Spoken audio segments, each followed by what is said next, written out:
네, 안녕하십니까. 리차드 양구석입니다. 오늘이 2월 24일 월요일. 지금 현재 시각 오후 1시 25분 접어들고 있습니다. 자, 차마 인사 말씀드리기조차 어려울 정도로 현재 상황은 매우 좋지 못하죠. 어떻게 종합지수가 70포인트 넘게 크게 하락하는지, 시세판을 보기조차 어려울 정도로 그 참담함을 금할 길이 없을 정도입니다. 자, 우리나라가 방역 선진국인 줄 알았습니다. 그런데 어떻게 일개 특정 종교 집단에 의해서 그렇게 쉽게 그 방역망이 뚫리는지, 그래서 전 세계 조롱거리가 되고 심지어는 일부 국가에 대하여 기피 대상까지 되었죠. 자, 그 점을 볼 때 참으로 한심하고 또 한편 자괴감까지 들기도 합니다. 분위기도 안 좋아서 우리 증시도 더 빠질 것 같은 그런 느낌을 지울 수가 없죠. 자, 그런 상황을 맞이해서 우리는 현재 상황이 아무리 국가 보건안보 차원에서 매우 심각하고 또 위중하다 하더라도 증시 참여자로서 현재 상황을 철저히 증시 관점으로만 봐야 된다는 것이죠. 우리가 눈으로 피부로 느끼는 심각성하고 증시 관점하고는 상당히 다를 수가 있습니다. 바로 그 점 때문에 말씀을 드리는 건데요. 해서 현재 상황을 수급을 통해서 점검을 좀 해보도록 하고요. 또 현재 이런 조정세를 맞이해서 과연 그 조정이 얼마나 길고 또 제1차 지선, 제2차 지선은 어떻게 될 것인지 그 윤곽을 잡아보고 대응 전략도 세워볼 필요가 있다는 것이죠. 그 내용을 준비를 했고요.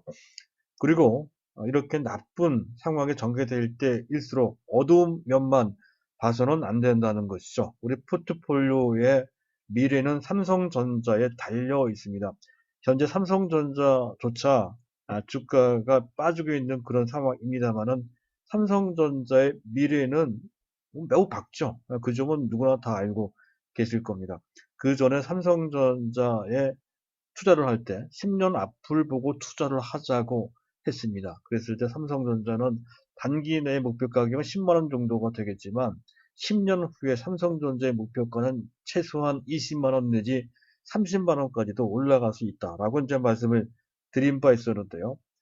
제가 여러 가지 정황을 보니까 그 소요 기간이 10년 정도가 아니라 빠르면 5년 내에서도 가능할 것으로 판단이 돼서 그 내용을 준비를 했습니다. 그래서 삼성전자의 미래를 보면서 현재 이 어둡고 힘든 이 상황을 이겨내는 지지대로 삼아보자, 위안을 삼아보자 하는 그런 내용으로 준비를 했습니다. 들어보시기 바랍니다. 자, 먼저 수급을 볼 필요가 있겠습니다. 외국인들 매도가 보통이 아니죠.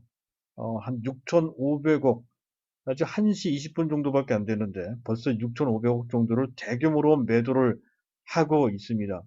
이런 정도라고 한다면 오늘 중 거의 1조 가깝게 기록적으로 매도할 것 같은 그러한 상황이라는 건데요. 규모로 봤을 때 시장 상황을 아주 압도하고 있는 그런 규모라는 것이죠. 거기에다가 현재 환율이 좋지 못합니다. 이 환율 현재 나가고 있는 그래프가 환율 그래프인데요. 환율 그래프를 보면 그렇죠. 현재 고점과 고점을 연결해 놓은 선을 그어놨고요. 그 선은 하락 추세선이며 또 현재 차트에 상승할 때 저항하는 저항선이 됩니다. 저항선이 뚫린 게 지난주 목요일 날이었고요. 목요일 날 뚫고 올라가서 계속 치솟아 올라가는 그러한 모습. 자, 환율이 올라간다는 얘기는 달러 대비 원화 가치가 급락한다는 것이죠. 이미 그 저항선을 뚫고 올라가 전 고점이 1223원입니다.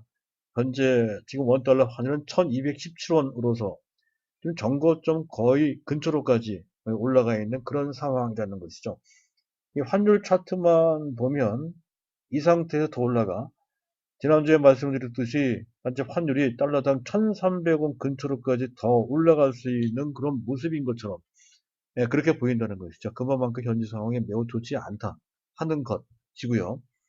그랬을 때 우리나라 종합지수 차트를 본다면 또 헤드앤드 숄더형을 제가 말씀드린 바 있었죠. 산이 3개 있는 형태의 모습은 기술적으로 봤을 때 좋지 않은 모습이다. 해서 추가적으로 지수가 더 하락할 수 있는 소지가 있다는 그런 관점으로 약간은 조정에 대해서 부정적으로 이제 말씀을 드린 바 있었습니다. 이건 기술적으로 이제 그렇게 보인다는 것이었던 건데요. 그랬을 때 현재 조정에 추가적으로 더 나온다고 봤을 때 제 1차 지지선은 종합지수 2050포인트. 자, 위에 있는 수평선이 바로 제 1차 지지선이 되겠습니다. 현재 2중, 3중으로 저점이 형성되어 있는 지지선이 되겠고요. 이 정도 선에서 일단 지지받을 것으로 판단이 된다는 것이고요. 이런 정도 수준에서 충분히 받지 않을까 이렇게 이제 보이긴 하는데요. 하지만 상황이 워낙 좋지 않기 때문에 제 1차 지지선이 붕괴될 것까지를 어느 정도는 감안할 필요가 있다 하는 것에서 2차 지지선을 설정해 봤습니다. 2차 지지선은 1950포인트. 작년 8, 9월 달에 형성됐던 지지선은 1900포인트인데요. 그보다 조금 더 높은 1950포인트 정도 선에서 제2차 지지선 형성될 것이다 판단이 됩니다. 기술적으로만 본다면 현재 상태에서는 위험 관리를 해야 되고요. 아직은 1차 지지선 위에 있기 때문에 그렇습니다. 그리고 만약에 2050포인트 아래 더 나가서 종합지수 2000포인트 근처까지 내려간다면 거기서부터는 더 이상의 위험 관리, 비중 조절을 할 것이 아니라 좋은 종목들을 매수해야 되는 구간으로 봐야 된다는 것이 기술적 조정으로 본 현재 상황에 대한 대응 전략이 되겠다 하는 것인데요. 또 개념적으로 봤을 때 위험 관리와 관련된 이런 그 전략도 제시가 될 수가 있습니다. 현재 위험의 성격은 자, 왼편 박스에 제가 기재를 좀 해놨죠. 특정이 불가능하고요. 통제가 불가능한 이른바 시스템 리스크 성격을 갖고 있는 시장 위험이라는 것이죠. 그리고 증시 내적인 위험이 아닌 증시 바깥에서 어, 던져진 증시 외적 위험이고요. 또 시간이 지나면 해결될 수 있는 계절적 위험이기도 합니다. 한편 위험하기도 하고 시간이 지나면 해결될 수 있는 위험이기도 하다라는 약간 복합적인 그런 위험 성격을 갖고 있다는 것에 대해서 좀 볼 필요가 있겠고요. 어쨌든 말씀드렸듯이 위험 신호는 원달러 환율이 급등했다는 것, 나스닥 선물도 별로 좋지 못해요. 우리나라 증시 때문에 그 영향을 받아서 그런 것 같습니다. 그리고 앞에 말씀드렸듯이 외국인들이 기록적일 정도로 대규모로 순매도를 하고 있다는 것도 큰 부담, 위험 시도로 볼 수 있다는 것이죠. 그랬을 때 원칙적인 이런 상황을 맞이했을 때 원칙적인 위험 관리 방안은 이렇습니다. 일단 종목 교체 이런 상황을 맞이해서 이 종목을 이 종목 저 종목으로 교체하는 것은 무의미합니다. 시장 위험이 있을 때는 전체 물량을 줄이거나 하는 그런 방식을 선택해야지 종목 간 교체는 의미가 없다는 것이죠. 자, 그런 것에 대한 분명한 구분이 필요하다는 것이고요. 앞서 말씀드렸던 것처럼 기본적으로 비중 조절은 필요합니다. 보유 물량이 많을 때는 주식에 대한 비중이 높을 때는 주식 비중을 좀 줄이고 보유 종목 수가 많을 때는 그 종목 수를 줄이는 방안을 선택하는 것이 객관적인 원칙적 방안이라는 것이죠. 구태여 이와 관련돼서 약간 세련되게 이 위험을 피할 수 있는 방법이 있다고 한다면 이런 방법은 가능합니다. 지수 선물을 매도 쪽으로 내려가는 쪽으로 배팅한다는 거죠. 지수 선물 숏을 걸고요. 그게 아니라면 ETF 인보스를 취득하면 됩니다. 그러면 어느 정도 위험을 해지할 수가 있는 수단을 개인 차원에서도 강구할 수가 있다는 건데요. 하지만 일반적인 개인으로서 이런 것을 면밀하게 하기는 상당히 어렵습니다. 하실 분만 그렇게 하시면 된다는 정도로만 말씀을 드리도록 하고요.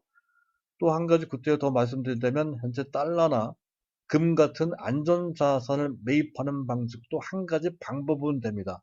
하지만 이 역시 그렇게 쉽지는 않죠. 또 자금도 필요하기 때문에 자금에 대한 부담도 좀 있습니다. 그리고 만약에 내일 당장이라도 현재 상황이 급하게 호전된다라고 했을 때에는 오히려 보상받을 수 있는 만큼 보상받지 못하고 오히려 깎이는 측면도 좀 있단 말이죠. 음과 양이 있습니다.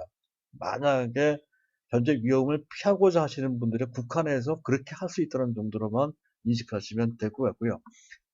자, 그리고 객관적으로 봤을 때 현재 우리가 삼성전자 위주로 포트폴리오 구성했을 때 현재 상황 어떻게 대처할 수 있는지 실질적인 전략 차원에서 한번 제시를 해드릴까 합니다. 일단 시각 차원에서 현재 상황을 본다면 그 전에도 몇 번씩 그랬듯이 이렇게 질병, 특히 전염병에 의해서 경제나 또는 그와 관련된 증시가 휘청일 때 과거에 예가 있었죠. 사스도 있었고요. 신종플루도 있었고 메르스도 있었습니다. 물론 현재가 더 크다고는 하지만 어쨌든 성격은 같습니다. 시간이 지나면 이 문제는 해결된다는 것이죠. 그리고 현재 상황이 나쁘긴 하지만 세계 주요국 각국에서는 이와 관련된 문제를 봉착하는 데 있어서 상당히 적극적인 부양책을 강구하고 있다는 것이죠. 또 환율만 하더라도 원달러 환율이 올라가고 원화 가치가 떨어지는 이것이 그만큼 금융시장이 불안하다는 것을 의미하기도 하지만 실질적으로는 우리 수출에 아주 유리한 어떤 조건을 제시해 주기도 한다는 것이죠. 가장 대표적인 분야가 자동차고요. 두 번째는 석유화학 내지 IT가 된다는 것이죠. 수출한테는 상당히 유리한 환경이 조성된다는 것도 오히려 거꾸로 우리 시장에 도움이 될 수 있다 하는 점에서 그렇습니다. 그리고 이러한 현재 전염병과 관련돼서 실질적인 각 산업의 피해 정도를 보면 현재 내수 부분이나 중국 수비와 관련돼서는 상당한 피해가 예상이 되죠. 현재 내수 부분 뭐 움직이지 않으니까 중국 소비도 현재 중국 관광객들이 거의 안 오니까 그런데요. 반도체 같은 분야는 실질적인 피해는 상당히 제한적입니다. 그 피해 정도가 상당히 작다는 것이죠. 우리가 중점을 두고 있는 종목들 다 그쪽에 IT 쪽에 있습니다. 그래서 그와 관련돼서 현재 IT 종목도 같이 빠지고는 있지만 추세적으로 봤을 때 그 IT 종목을 저점에서 매수할 수 있는 기회가 되는 측면도 다분히 있다 하는 측면도 같이 헤아릴 필요가 있다는 것이고요. 또 현재 상황이 아무리 나쁘다 하더라도 시장을 보게 되면 또 긍정적인 측면도 조금은 있습니다. 자, 외국인들이 현재 순매도를 하지만 기관들도 나름 순매수하고 있다는 것을 알 수가 있죠. 기관들이 순매수를 하고 있고요. 또 베이시스도 현재 상황이 나쁜데도 불구하고 아주 나쁘지는 않습니다. 나름대로 선방하고 있는 그런 모습.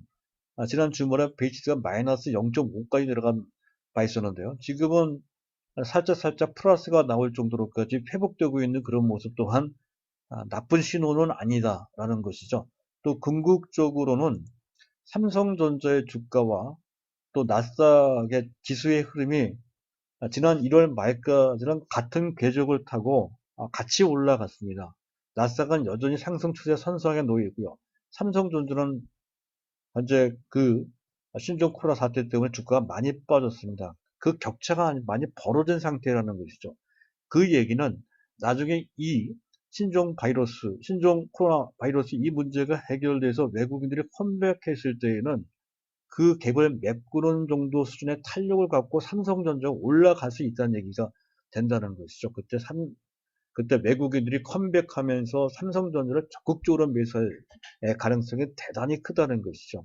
따라서 단기 관점에서도 보면 삼성전자를 지금 타이밍이 오늘인지 언제인지 정확하게는 알기는 어려우나 이 조정의 바닥권이 매수할 기회가 될 것이라는 점은 틀림이 없다는 것이죠. 그런 관점으로 볼 필요가 있다는 점을 먼저 말씀을 드리면서 수급을 통한 시장을 보는 그런 내용은 이런 정도로 이제 마치도록 하겠습니다. 자, 보다 중요한 것은 이제 삼성전자에 대한 시각인데요. 이제 제가 자료를 준비를 했습니다. 일단 5년 후에 삼성전자의 실적과 주가를 조망을 좀 해봤다는 건데요. 자, 2020년 금년입니다. 금년의 예상 실적과 향후 5년 후 2025년 후의 예상 실적을 일단 비교를 좀 해볼 필요가 있습니다. 자, 금년입니다. 2020년도 이왕이면 삼성전자 차트를 켜놓고 배경 삼아서 말씀을 드리는 것이 더 나을 것 같네요. 그래서 삼성전자 차트를 켜놨고요. 그리고 이제 자료를 왼쪽 하단의 박스에 올려놓겠습니다.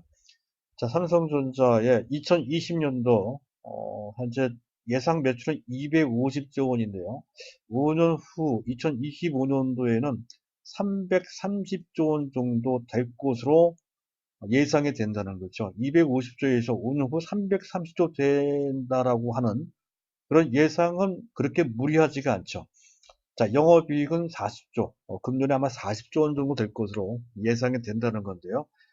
여기서 약간 의문스러운 점이 있죠. 5년 후에 그 2배 이상 83조 원 정도 될 것이다. 이렇게 예상해 볼 수 있다는 건데, 이 내용은 좀 이따 이제 말씀드릴 거고요. 그리고 그것을 순이익으로 순이익까지 본다면, 현재 금년에는 약 29조 원, 네, 그리고 2025년도는 60조 원인데요. 굳이 제가 순이익을 여기에 기재해 놓은 이유가 있습니다. 좀 이따 이제 말씀드릴 거고요. 어쨌든 그런 정도. 그래서 2020년도 금년은 40조 원 정도에서 5년 후에는 영업이익이 83조 원 정도 수준까지 올라갈 가능성. 사상 최대치죠. 사상 최고치 수준까지 올라간다는 그런 내용이 되겠는데요. 그게 핵심이 되겠습니다. 일단 각 분야별로 볼 필요가 있다는 거죠. 삼성전자의 메모리 분야는 삼성전자 자체 구분에 의하면 DS 파트라고 합니다. 근데 DSA는 디스플레이 부분도 있고 해서 그 부분을 빼고 봐야 되거든요. 그래서 저는 이렇게 편의상 나눠봤습니다. 오히려 이게 이해하는데 더 낫고요. 아마도 삼성전자도 이런 식으로 사업 구분을 하지 않을까 싶어서 이 내용들을 알아두시는 게 좋을 것 같습니다. 일단 메모리 파트가 있습니다. 메모리 파트는 디램이나 낸드가 되겠죠. 그래서 금년에 약 23조 원 정도, 작년에 14조 원 정도밖에 되지 않았습니다. 어쨌든 금리는 업황이 개선되면서 그쪽 부분, 메모리, 디램이나 낸드를 통해서 약 23조 원 정도 영업이익을 창출할 것으로 예상이 된다는 거고요. 일반적인 예상입니다. 그리고 5년 후가 되면 50조 원 정도가 되지 않을까. 2018년도, 작년, 재작년대 이 부분에서 43조 원 정도 영업이익을 냈단 말이죠. 따라서 5년 내 앞으로의 메모리 시장의 환경이 결코 나쁘지가 않습니다. 또 세계적인 인터넷 기업들이 중앙 서버를 계속 강화시켜야 되거든요. 그런 점을 감안했을 때 그 전에 역사적인 기록을 넘어설 가능성이 상당히 크죠. 그랬을 때 메모리 쪽을 통해서 또 한 번의 결정기를 맞이할 소지가 높다는 것을 전제해서 봤을 때 50조 원 정도는 오히려 보수적인 정도 수준밖에 되지 않습니다. 상황에 따라서 거의 60조 원도 가능할 것 같은데요. 일단 50조 원 정도까지만 보자는 것이죠. 메모리 분야에서 5년 후에 50조 원 정도 영업이익을 달성할 수 있다라고 이제 보는 거고요. 자, 그리고 이제 비메모리 분야입니다. 비메모리 OP는 영업이익입니다. OP 영업이익은 지금 현재 1조 원 내지 2조 원 정도밖에 되질 않습니다. 아직은 미약하다는 것이죠. 금년도 마찬가지입니다. 아무리 잘 해봐야 2조 원 넘기가 좀 어려울 것 같아요. 금년도. 그래서 2조 원 정도고요. 하지만 현재 삼성전자가 비메모리에 상당한 심혈을 기울이고 있죠. 가장 빠른 부분은 아이소세 브라이트 HM1이라고 하는 이미지 센서 분야입니다. 기술력만 따지면 이미 이 분야 1위인 소니를 능가하고 있다는 것이죠. 그래서 이 부분을 통해서 상당한 실적이 먼저 나올 것 같고요. 그랬을 때 이 부분에서 적어도 2조 내지 3조 정도의 영업이익은 기대할 수 있다는 것이죠. 이미지 센서 분야에서만 그렇다는 것이고요. 또 AP 분야가 있죠. 이건 현재 어플리케이션 프로세서라고 해서 휴대폰, 두뇌 역할을 하는 그런 프로세서입니다. 자, 이 부분을 통해서도 3조 원까지도 가능하다는 것이죠. 이번에 갤럭시 S22에는 엑시노스, 즉 삼성전자가 만든 엑시노스라고 하는 AP가 채택이 안 됐습니다. 하지만 조만간에 다시 채택될 것이고요. 또 잘하면 애플에도 공급할 수가 있고 또 중국 로컬사에도 공급될 가능성이 상당히 큽니다. 그만큼 기술력이 점차 증강되고 있어서 그렇다는 것이죠. 만약에 그런 수준이 나온다고 했을 때 AP 부분에서도 한 3조 원 가깝게 또는 그 넘게 영업이 나올 수 있다는 것이고요. 자동차용 반도체 분야도 있죠. 아직까지는 거의 수익을 못 내고 있습니다만은 조만간에 BMW 같은 업체에 현재 이미 계약이 돼 있는 상태이거든요. 그래서 엑시녹스 오토 시리즈가 공급이 되면서 현재 향후 빠르면 내년부터 실적이 잡히게 됩니다. 그래서 5년 후쯤 되면 그 분야에서도 1조 원 내지 2조 원 정도의 영업이익을 낼 수 있고요. 또 가장 큰 분야는 대만과 경쟁하고 있는 파운드리, TSMC와 경쟁하고 있는 파운드리 부분입니다. 퀄컴에서 통신칩과 관련된 그 뭡니까 파운드리를 수주받은 바 있습니다. 그런 것을 통해서 또 AP 부분 또 캡티브 마켓이 있고 말이죠.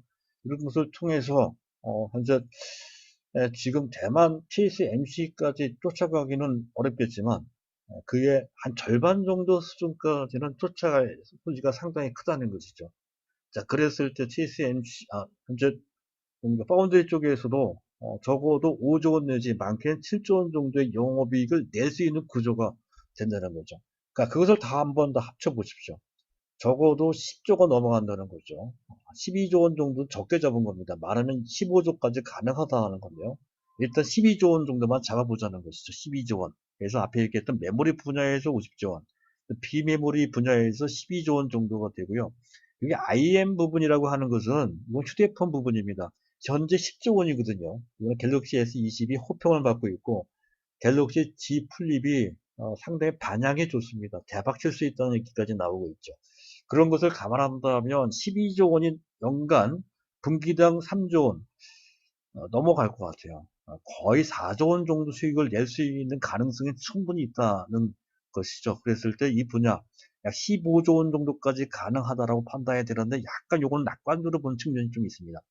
객관적으로 봤을 때 약 12조 원 정도인데 그러나 워낙 현재 이쪽 분야의 반응이 좋아서 15조 원 정도까지도 가능해 보인다. 이런 관점이고요.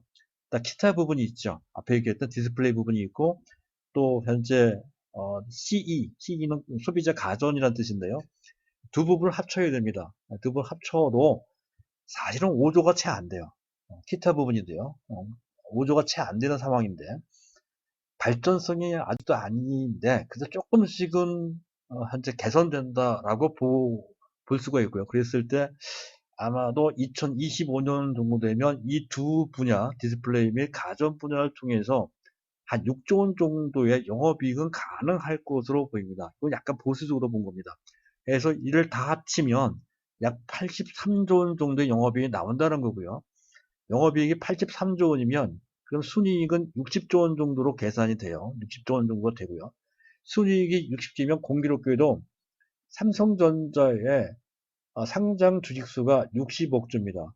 60조를 60억으로 나눠보십시오.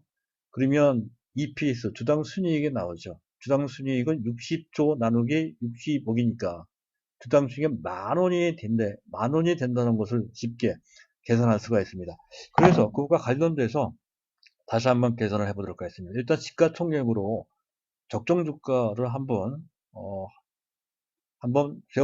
적정 주가를 계산해 보면 자 전체 순이익 규모가 지금 영업이익이 아니고 순이익이라고 제가 말씀드렸죠. 60조라고 가정했을 때 60조가 가능하다고 했을 때 그 60조 정도 놓고 곱하기 30배 30배는 다소 의문이 될 수는 있습니다. 30배 곱하기 30배를 한다고 했을 때 한다고 이제 가정했어요. 했을 때 시가총액 1800조가 계산이 돼요. 1800조가 계산이 되고 그랬을 때 현재 시가총액 360조가 안 되죠. 350조입니다. 350조에 5배 이상 된다는 거죠. 현재 주가가 6만 원이 안 되니까 한 6만 원 가정했을 때 6만 원 곱하기 5 하면 얼마가 되는 겁니다. 30만 원이 된다는 거죠. 이게 5년 후의 미래입니다. 그리고 또 밑에 계산 2가 있어요. 아까 말씀드렸듯이 주당 순이익이 만 원 계산된다고 말씀드렸죠. 만 원 곱하기 30배 해도 30만 원이 납니다. 같은 얘기인데요. 다른 관점에서 계산을 따로 한 거고요. 어쨌든 같은 관점입니다. 근데 30배에 대해서 이견이 있을 수 있는데요. 이런 관점입니다. 금리가 매우 싸죠. 우리가 은행에다 맡겼을 때 그 은행에서 이자로 얻을 수 있는 소득은 상당히 제한됩니다. 연간 따져도 정기예금을 했을 때 그 이자는 연간 따져도 2.5% 정도밖에 안 된단 말이죠. 그래서 이렇게 보시면 돼요.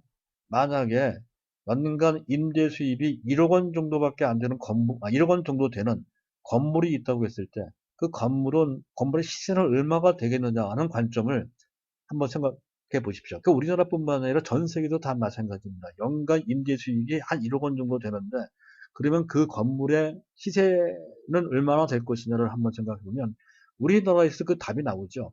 약 30억 원 정도 됩니다. 즉 연간 소득의 30배 정도 되는 정도가 그 건물의 가치라는 것이죠. 그 30배라는 것이 바로 PER, 퍼라인 개념 이라는 것이죠. 그것이 국제적으로 통용되는, 공용되는 정도 수준의 이제 PER입니다. 그래서 30배라는 것이 결코 무리한 것이 아니라는 것을 알 수가 있는데, 현재 삼성전자에 적용되는 지금 현재 상황에서의 PER은 17배 내지 18배 정도 되는 겁니다. 따라서 삼성전자의 향후 미래 성장성이 보강이 되고 실적이 안정되고 하는 모습으로 단점이 보강되면 30배 정도까지는 충분히 적용이 가능한데요. 그래서 제가 30배를 적용시킨 거고요. 그래서 30만 원까지도 가능하다는 관점으로 이제 말씀드린 거고, 다만 그렇게 되지 않는다라고 했을 때에도, 즉 현재 PER을 그대로 적용시켜도 그 실적에 이르게 되면, 즉 EPS가 10,000원이라고 했을 때 현재 적용되는 PER 18배를 곱해도 18만 원이 나온다는 거죠. 현재 주가의 3배 정도 수준이 된다는 것입니다. 자, 물론 당연히 현재 실적이 아닌 향후 5년 내 이런 실적이 달성됐을 때를 전제로 해서 한 그런 목표가인데요. 만약에 된다라고 했을 때는 최하 18만 원 내지 많게는 30만 원까지도 가능하다는 시각을 가질 필요가 있다는 것이죠. 바로 이러한 시각을 갖고 그 종목을 우리가 매입하고 갖고 있는 것이, 그것이 바로 진정한 정석적인 투자라는 것이고, 그 정석적인 투자를 통해서도 얼마든지 우리의 소기의 성과를 낼 수 있다는 것이죠. 자, 이런 내용입니다. 삼성전자를 통해서 현재 어려운 상황을 이겨냈는데 정신적인 그런 지지들을 삼았으면 좋겠다 하는 그런 뜻으로 현재 상황을 준비를 했습니다. 너무 낙관적으로 일부러 볼 필요까지는 없지만, 그러나 이러한 미래에 대한 긍정적인 비전을 갖고 있으면 현재 어려운 상황을 이겨내는데 상당히 도움이 될 것이다 하는 마음을 가지실 필요가 있겠습니다. 감사합니다.